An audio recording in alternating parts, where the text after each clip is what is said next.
live in a second. Hello, we are live on Facebook and on YouTube, and we are going to go live as soon as Instagram lets me go live. We're going to go live on Instagram.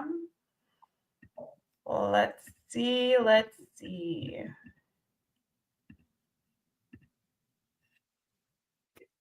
Here we go. This is only the third time I've prepped Instagram to go live. Only the third time. So let's see if the third time is genuinely the charm, like they say. We're going to remove this, and we're going to add this, and we're going to remove this, and we're going to add this. I hope everybody's having a better day with technology than I am, because today has been a challenge. Right before we logged on, actually, believe it or not, I lost all internet connection. So I had been waiting for you in the room. Here we go. I'd been waiting for you in the room, and I could not do anything, could not print, could not do anything. We had to shut everything down and start over. So today has been a day, but it's a good thing I have a concoction here to like chill me out. So everybody who is joining us, thank you for joining us. I will start the show now that we are live on all three places we want to be live on. So welcome to Covered in Pet Hair, a Boozy show for pet lovers on Pet Life Radio. I'm your host, Isabel Alvarez Arata, and today I have the pleasure of having a drink and a chat with somebody who's going to teach us all about therapy animals and what that means and how we can support them. She is a pet parent, an avid reader, a slow runner, an amateur potter, an earring maker, a cocktail connoisseur, a craft beer guru, a foodie, a nature lover, a coffee aficionado. She's an adventure seeker who was born and raised in Western North Carolina. She is wife to Spencer and dog mom to Lucy. She is the digital special events manager at Pet Partners. She is Erin Manley. Welcome, Erin. It's so good to have you on the show. Thank you, Isabel. I'm so excited. This is my very first podcast, so all new things for me, and what an amazing one to start out on. So you're going to set the bar so high. Welcome. I'm so excited to have you as to be your first podcast host. You're going to do great. We're going to talk about something super important, super interesting too, and where we can all learn a thing or two. But before we dig in, I want to introduce our drinking game today. So anybody participating in our drinking game today, anytime that you hear the first word of my show name, you're going to take a drink of whatever you're enjoying. But please be over 21 in the U.S. to partake, never drink and drive, and always drink responsibly. And I'm going to throw in a commercial break, a fake one, just so that I can say that word at least once. But I want to learn all about you, Erin. I also want to remind people, don't drink and drive, all of that good stuff, because, some people will be, indulging in a drink, and other people just play along with a cup of coffee, tea, whatever. And if you're driving, obviously, just focus on the road while you listen in. So, Erin, are you joining us with any kind of beverage today? I have a beverage. I'm at Partners Clock, so I'm having a poppy. Strawberry lemon. Love poppies. I love poppies so much. My drink is kind of, sort of, on the poppy side. It's actually, I'm having a Moscow Mule, but I'm using the typical Reed's. Reed's is the best ginger beer ever. And honestly, I could probably just sip the ginger beer by itself. I did add a little vodka because to me this is happy hour. But I love the poppies. I feel like drinking water sometimes gets so boring. So I'm like, yes, give me something with some flavor in it. Yeah, absolutely. I've quickly become obsessed, so I have to try a different flavor each time I'm at the grocery store. Yes. Didn't Poppy just sell to PepsiCo for like billions of dollars?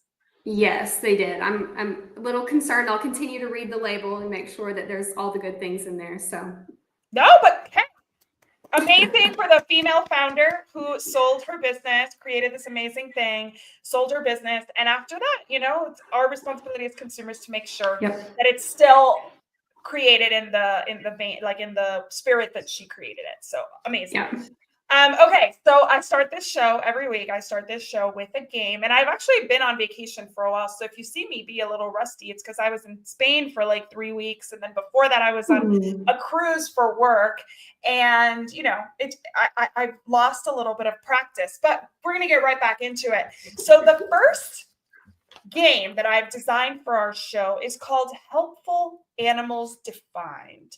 And the reason I want to dig into this is because there's a lot of terminology that just kind of lives out there when it comes to quote unquote helpful animals, animals that help humans. I mean, if we go back in history, animals, dogs even just alone, have helped so much in the sense of like just evolution, right? Like we use them for hunting and agriculture and now search and rescue and now therapy and all these things that we do. But there's a lot of roles that animals play. So I want to start kind of honing in on what Pet Partners does.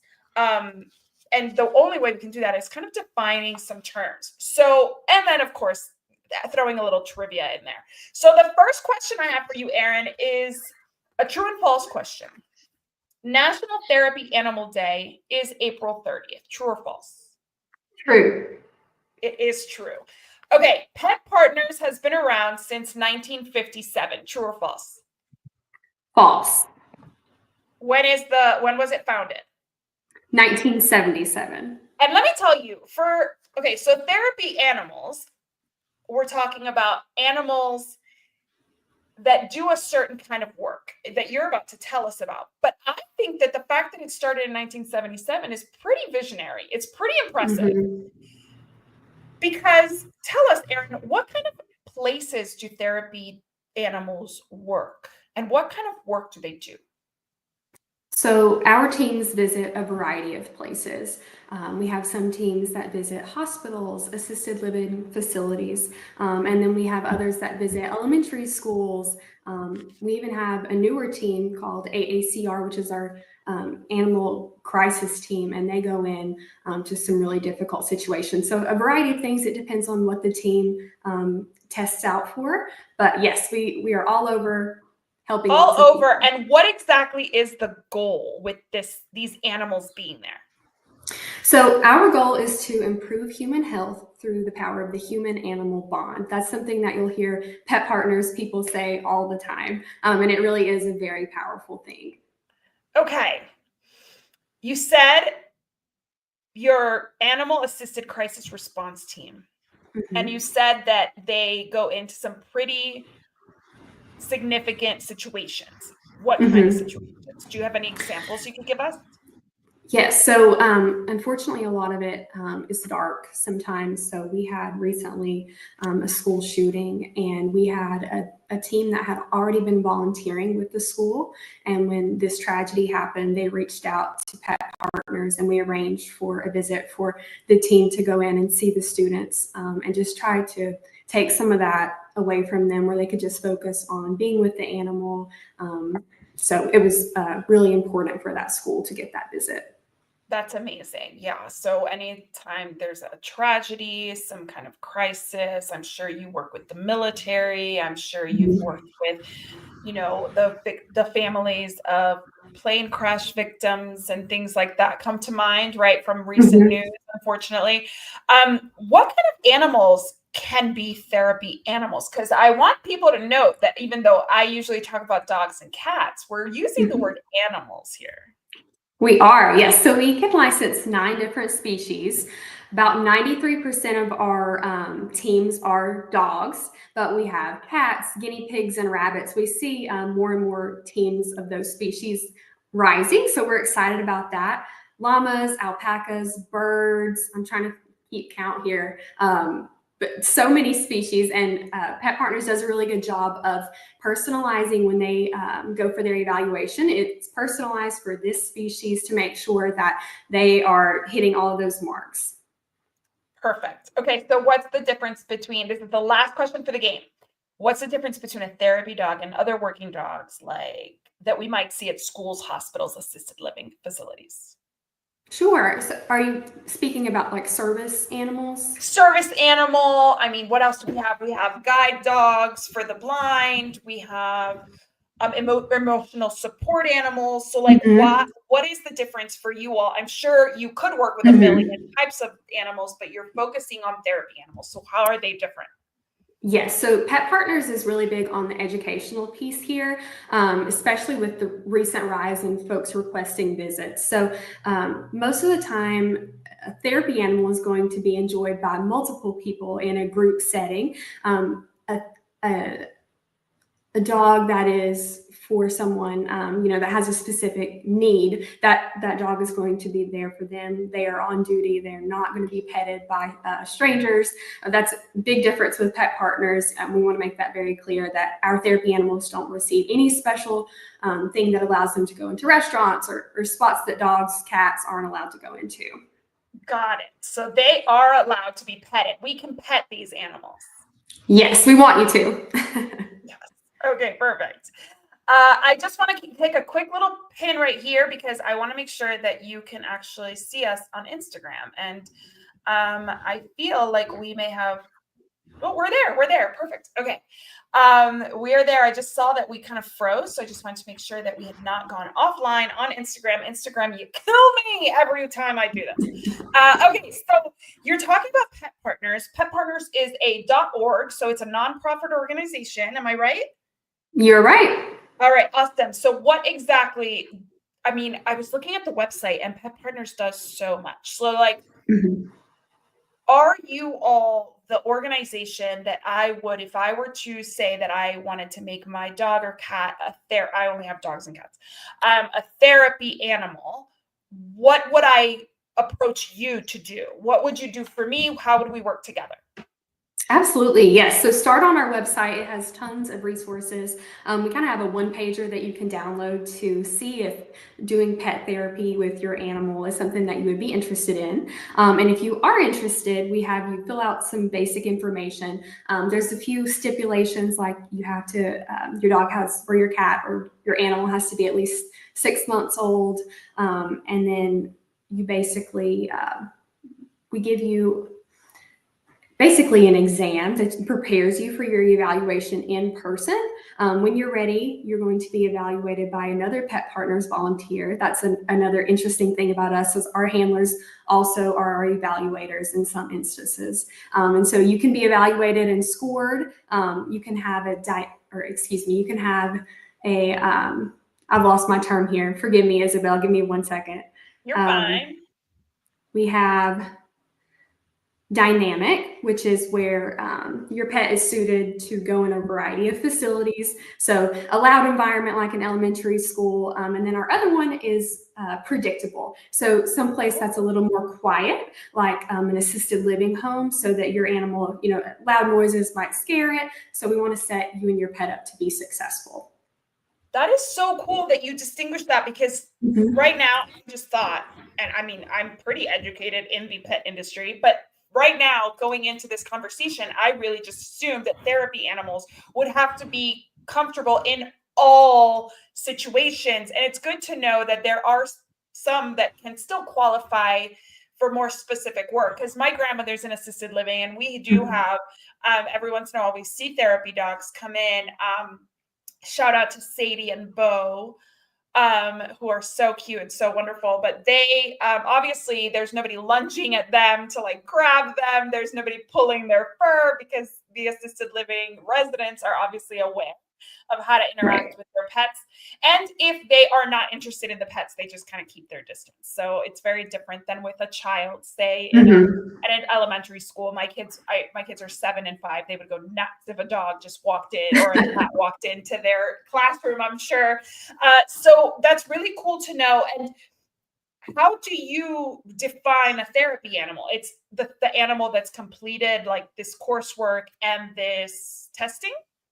Absolutely, yes. And so then said team will go into our system and you will be covered under our insurance policy, which is a big thing that we like to make sure everyone is aware of. We cover that for our handlers, and that's a big part, because a lot of places that you go to visit are going to require documentation and proof that you are legitimately a licensed therapy animal team, and we take care of all of that hard stuff for our volunteers. And you basically, it makes your volunteering process a lot easier because you have the right documentation.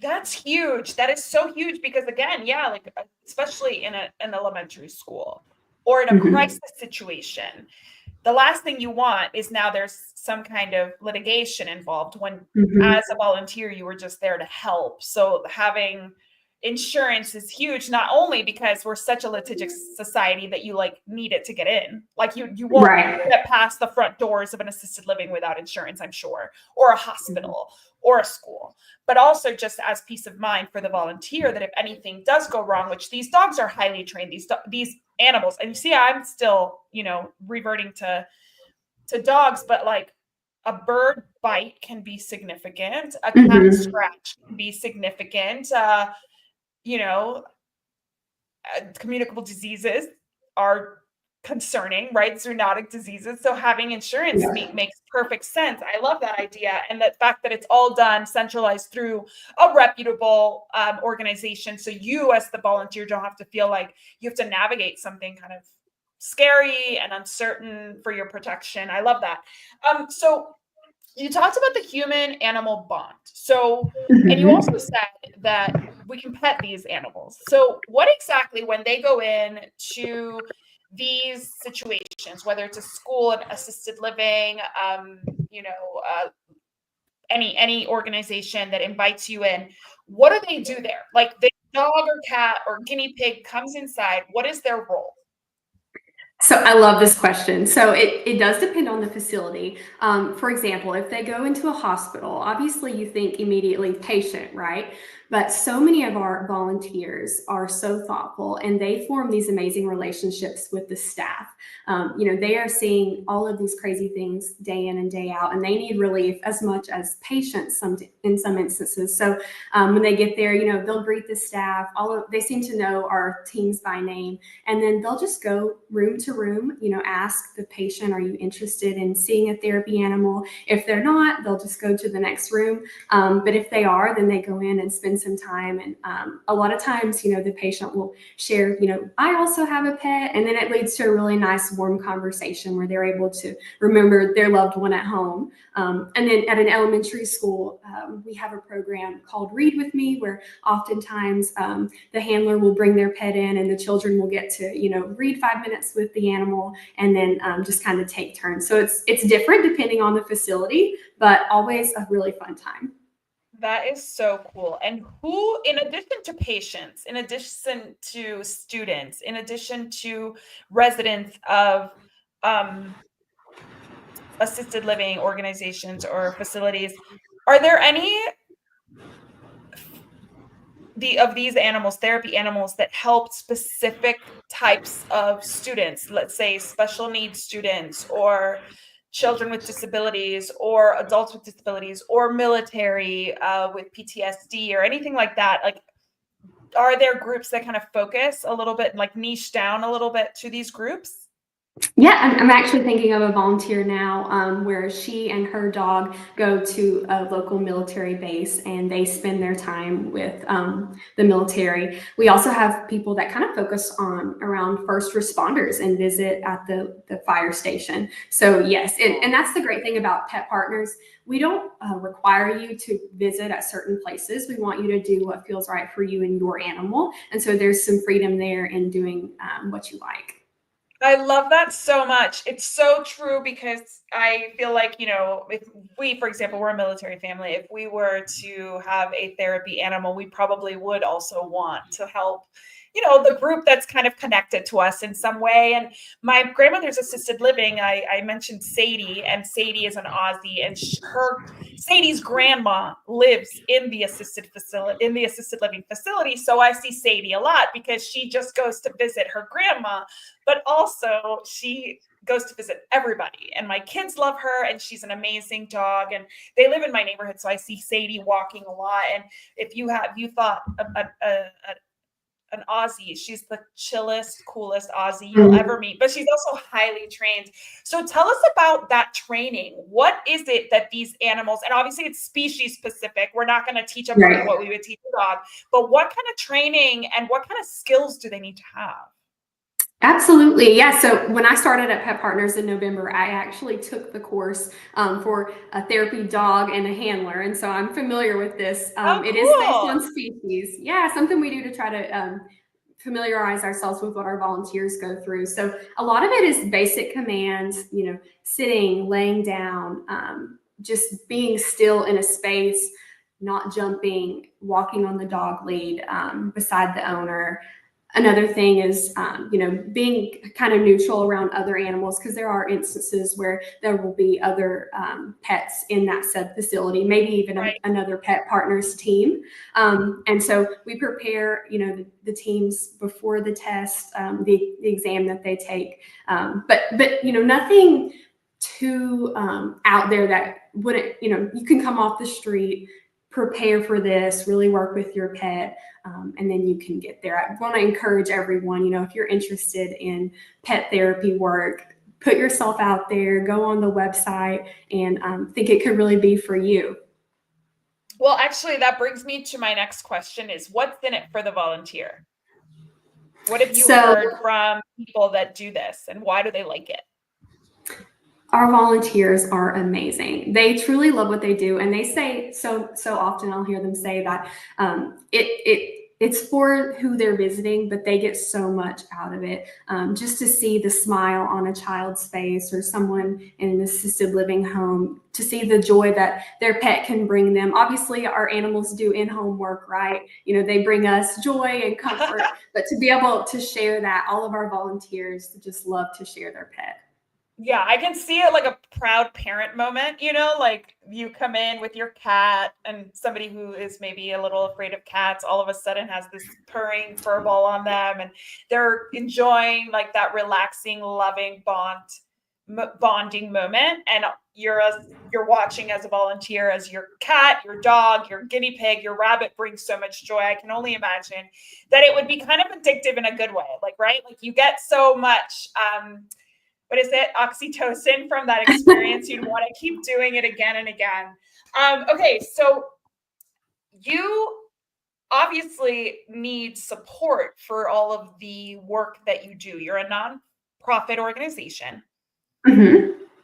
How do you fund all of the work that you do? And obviously, I'm sure that the volunteers have to pay some kind of something to become volunteers and to get the training. Mm-hmm. But do you depend on the general public to support this? So we do. We rely on a lot of donations from our handlers, but also people that are maybe not a part of the organization currently, but could potentially be one day. So yes, we do a lot of things to raise funds and support our therapy animal program.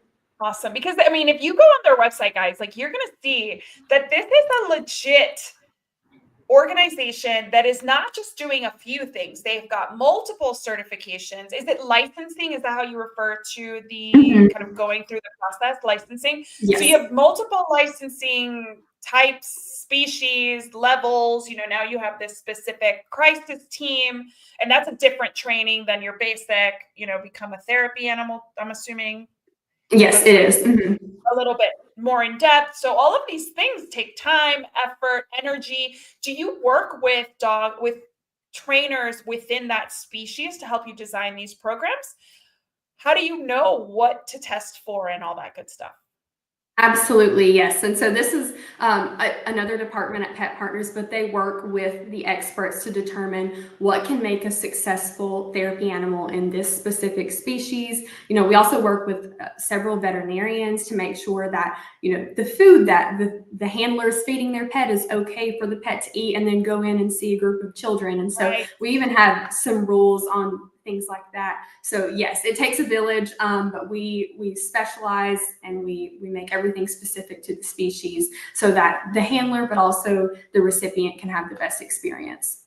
That is so interesting, and it makes perfect sense. Like you can't really send in potentially like a raw fed animal into like somebody who's undergoing chemotherapy or radiation therapy's room. That makes perfect sense. So yeah, there has to be a lot of control, hence the insurance, hence the training, the licensing, the in-person test. And can you describe what that in-person test looks like? Or what is it long? Is it grueling? Are people nervous?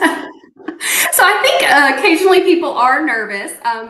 But yeah, so you take your animal, and we like to say the evaluation really starts when you arrive at the facility. So, if you're getting your dog out of the car and they're reactive towards an animal or a person, we're taking notes of things like that. But yes, the handler will go through all of the things that they've been preparing for, and they will be scored. The handler will be scored as well as the pet. So that's something that's also different with pet partners, is we score you as a team. So you both have to be able to follow the commands and do the right thing in the moment. And so, yeah, it's very thorough, but attainable. We have how long are we talking? How long a test are we talking? An hour and a half. So nothing too strenuous. I mean, listen, as a parent, I can tell you that I can't guarantee you that my children can behave for an hour. So hopefully these people know their pets really well, and the environment is very controlled, because you never know what's going to happen. So what kinds of things will make these animals fail, or these handlers fail? Have you seen people fail, or their animals? People that fail, depending on what they failed on, they are able to try again after a set amount of time. But there are certain things, if we see aggression displayed, then therapy animal, your dog, cat, might not be best suited for that type of work. And those are hard conversations, but we have to protect the people that are going to be receiving these visits. And so that's why we are so thorough. Yeah, and I imagine that a handler that's like a really uptight, like dance mom kind of thing, where they're like really intense, might not be ideal, because the energy is just not right for a therapy animal. Yep, exactly. And that's why it's a 2-part score. We need a handler that, there might be an instance where there's a really loud noise in a hospital from a machine that's being pushed down the hallway. We need the handler to be able to support their pet, make sure to de-escalate and keep everything calm, cool, collected. Amazing. That is so, so cool. Okay, so that brings me to our second game, because we want to talk about a little bit about your fundraisers and how it is that you support all this amazing work that you do. And the second game that I came up with, it's actually called it's actually called, oh my gosh, where's Pet of the Year pitch? Here it is. It's Pet of the Year pitch. So I'm sure you've seen Shark Tank. Obviously, yes. Who has not? I want you to pitch us, as if you were on Shark Tank, why we should all know about and participate in Pet Partners Pet of the Year. Are you ready to play? I'm ready. Let's do it. All right, let's do this. I've got my handy dandy clock here. 3, 2, 1, go! Pet Partners Pet of the Year is a signature fundraising event in its 4th annual year, and we have over 135 pet candidates competing for this coveted title. Make sure you get in on the action. We have multiple ways that you can participate. So you could have been a candidate. Unfortunately, time is up to sign up, but you can support your favorite pet candidate by visiting our website and supporting them through donations, sharing about their cause on social media, or even joining their fundraising committee. And all of the funds that we raise through Pet of the Year support our therapy animal program, helps us underwrite a lot of the costs associated with our insurance and handler fees. So make sure you join us. Our last day is April 14th, and we're going to have our celebration on April 15th. Oh my gosh, that was 49 seconds. Great work. That's my first Shark Tank pitch. I'm Shark and I am in. I'm in. Okay, so I want to get like the scoop though. Do you have any favorite candidates that are running? Oh, so I probably should not say, since I help all of them, but we have some really amazing candidates. I'll speak on a few that I have. So we have some therapy rabbits, and they have a minor handler. She's under 18, and she has been working with her mom to fundraise. She's doing an amazing job. We have a pig candidate. We have a parrot. And then, of course, we have the more common species like dogs and cats, but it's a really diverse group this year. Do they have to be therapy animals in order to be Pet of the Year? Great question. So they do not. We have over probably 30 candidates that are just regular pets. So we Awesome. open it up to everyone. Perfect. Do we need to donate in order to vote? Is that how you raise the funds? So great question. So the pet that will be crowned pet of the year is going to ultimately be the pet that raises the most funds. So you can go on the website, you can look at all of our candidates and have a sweet little profile picture. And so if you choose to donate, that will obviously help their campaign for pet of the year. Okay. And can you tell us about previous winners? I feel like I saw a miniature horse, a horse. You did the miniature horse Darby. So he lives in Hawaii with his handler Lynn, and they are amazing. They visit their local children's hospital, and they raised over $17,000 last year. Wow, that's amazing. And how hard is it to raise this? What's your goal as far as the whole event for 2025? What's the goal and how hard is it to reach it? So we have a lofty goal of $100,000, and we feel confident that we've got some really great volunteers. So many of our candidates, it's their first time actually fundraising, and they are all so successful. So we tell them, we give you the tools and the tips to be successful. We have all the resources that you need, and then everyone just kind of tweaks different fundraising strategies to what works best for them. So you support them not only by giving them obviously a platform to upload and describe their pet, but also by helping them figure out how to fundraise? Exactly.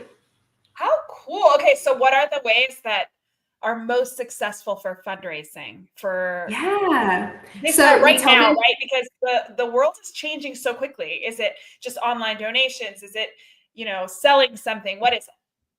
So we tell them, don't put all of your eggs in one basket. So we try to have them kind of diversify their fundraising strategies. So we obviously encourage, if they're on social media, post about your fundraiser, add the link, make it easy for your friends and family to give.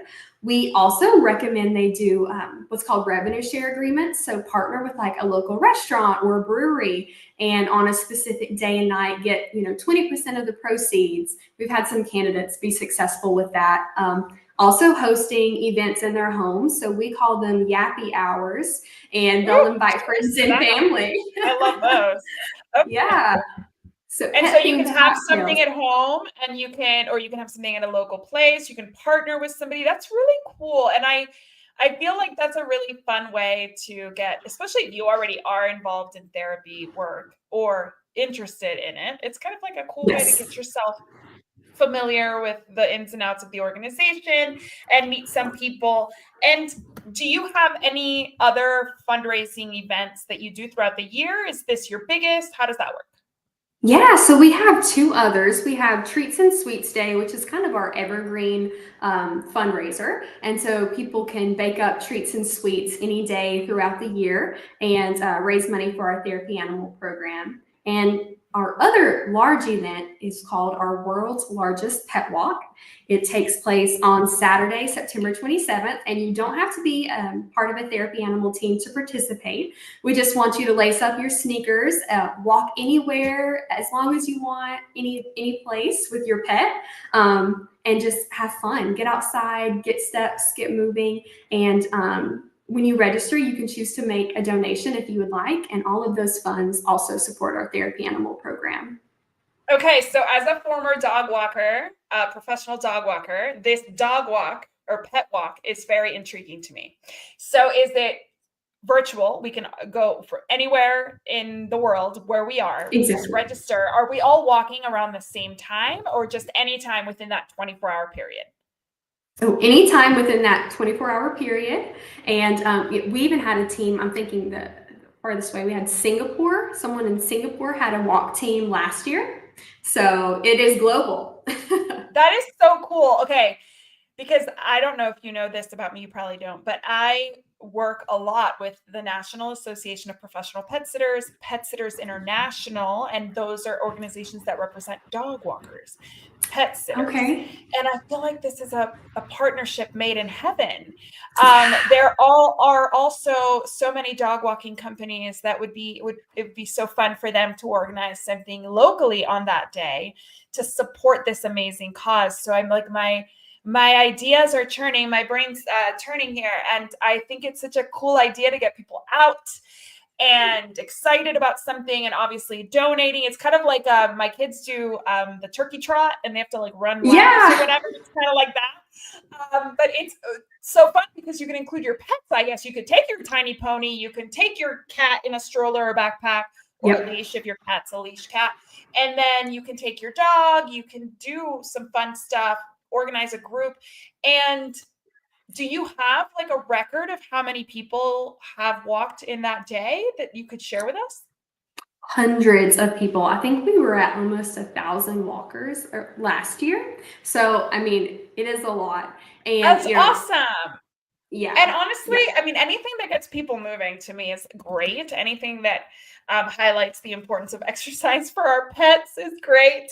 I love that idea so much. So how, other than participating in these events, in the Pet of the Year, in the world's largest pet walk, in your Treats and Sweets Day, how can we, my audience, myself, support you in this really amazing endeavor? Absolutely. So we would love to have more teams come out of this. We would love for you to volunteer with your pet, support us through our, special events, but also follow us on social media. Tell your friends and family about Pet Partners. If you work in a facility where you think that your patients would benefit from therapy animals, you can also do an inquiry on our website. And if we have teams in your area, there's potential for a visit there. So the possibilities are endless. I love that so much. Is there a lot of red tape? Do you find that some facilities are just not open to having therapy pets? Or have you found that as therapy animals get more recognition for the amazing work that they do, are they more open to even going through that process? So we've noticed there are a few locations for visits that we tend to have more red tape. A lot of those are like public universities, just because they're taxpayer funded, and there's just so much to kind of navigate through. But we do always encourage our volunteers. We're here as a resource. So if you're encountering something, they want to contract this and that, we have a team that's here to help you walk through that. And then, we can kind of sit down, and if we see that it's too cumbersome, we can find another spot for you and your pet to visit. Very, very cool. Okay, so is Lucy, your dog, a therapy dog? So she is not. Unfortunately, she does not have the correct temperament for a therapy dog. She prefers to just kind of chill by herself. She lets her dad and me pet her. But other than that, she's at home. She likes to go on walks, but I don't think she would enjoy. Yeah. So you know what's interesting? I have 3 pets. I have 2 dogs and a cat.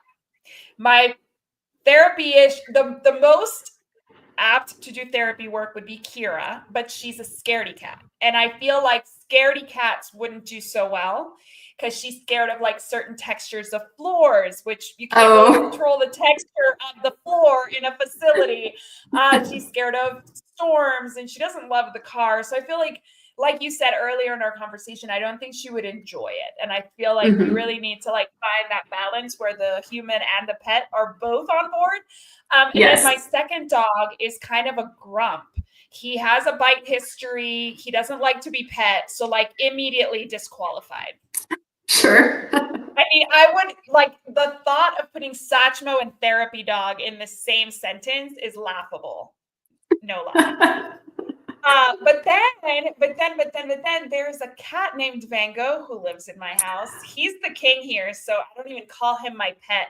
He is my God. He is my everything. He is just amazing. Everybody knows I'm obsessed with my cat. And I think he would be amazing as a therapy animal.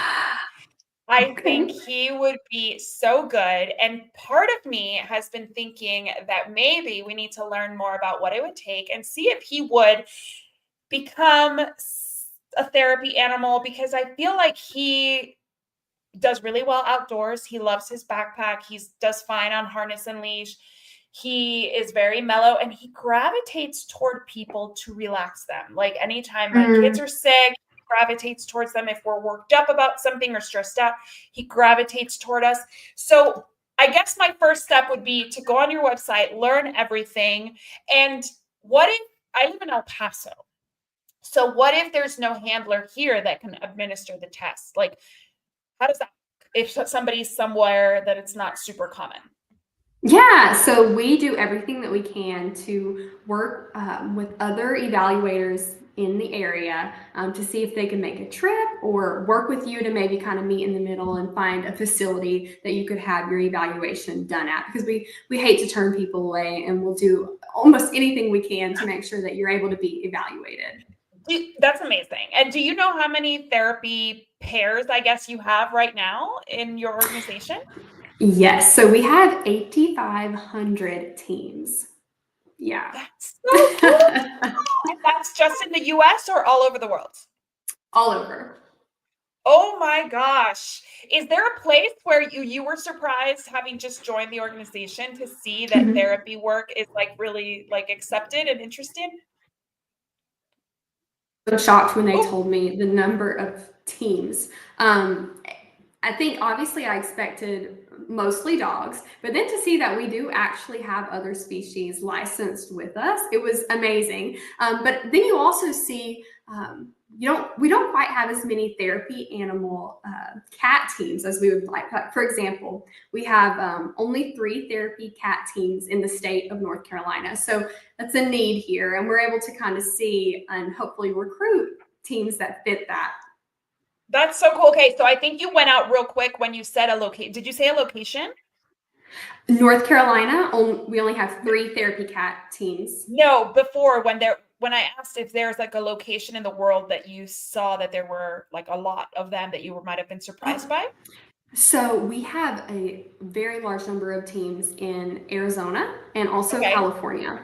Okay. And outside the US, is there anywhere that stands out as like really therapy pet friend or therapy animal friendly? You see, the terminology is like hard for me to remember. This is so cool. Yeah, nowhere that necessarily sticks out where we have a large group of teams, but it was amazing to see. We have, several teams in Canada too. So it's awesome. Okay, we're gonna get therapy animals in more places. I'm sure people are accepting it.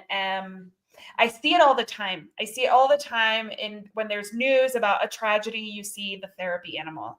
When there's news about schools and children with disabilities, or even just, like you're right before testing, like, kids that are stressed out about the SAT, or college students taking the LSATs, you kind of see more and more where therapy animals are being brought in to kind of chill them out, relax them before these big tests. I feel like there's so many uses for therapy animals. Obviously, there are many species that could potentially, down the line, join. I mean, you have pigs, you have tiny horses, llamas. I mean, what else can you imagine seeing in the future? That's a great question. I'm surprised to see parrots, to be honest with you, because parrots, I mean, you have to trim their wings so they don't fly around everywhere. They have to be super well trained. I mean, that's pretty impressive that somebody would have the perfect pairing, pet and handler and a parrot. Yeah, absolutely. And I work with a gentleman who has a parrot, and they just went on, I mean, it was a huge number of visits, and it's amazing how well received sweet little Glory is. She's a hit wherever she goes. That is so cool. Okay, so before we wrap up, is there anything that you would want my audience to know about pet partners, about the pet of the year, or just about therapy animals in general that we haven't covered? Oh my goodness, we covered so much. I just want to, again, encourage everybody. If you feel like, you've heard Isabel and I talk about what it means to do pet therapy work, and, the right temperament for your animal, and you have an inkling that you might have a good candidate in your home, please visit our website, reach out to us. We have a contact form on our website, and the whole team just so happy to help. Hopefully have more teams come on board. But we are there for you for the whole process, from you being evaluated through your visits, and then if anything comes up, we're always available. Amazing. Okay, so just to reiterate, it's petpartners.org is the website. Is that right? Correct. And how do we find you on social media? So we are just Pet Partners. On social media, on all the platforms? Yes, we're on LinkedIn, Facebook, Instagram, Perfect. all of them. Awesome. Well, I just want to propose a toast to you for being my guest. Thank you so much for spending this afternoon with me. I've so enjoyed learning from you. It's been so much fun. I mean, I thought it was going to be, but now I'm going to want to be on a podcast once a month now. You should be. You should be. We need to spread the word about this amazing stuff. I also want to propose a toast to my executive producer at Pet Life Radio, Mark Winter. Thank you, Mark. And to you guys for joining us for these amazing conversations. Thank you so much for being my guests on the other side of the screen. Thank you so much for supporting this podcast. Please give it a like, rate it on Apple Podcasts, Spotify, Amazon, all of them. Please, it helps us diffuse this information to more pet parents just like you. And if you're on YouTube, please like, subscribe, and hit the notification bell. You know, all that YouTube stuff.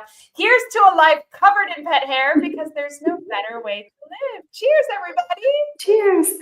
Cheers.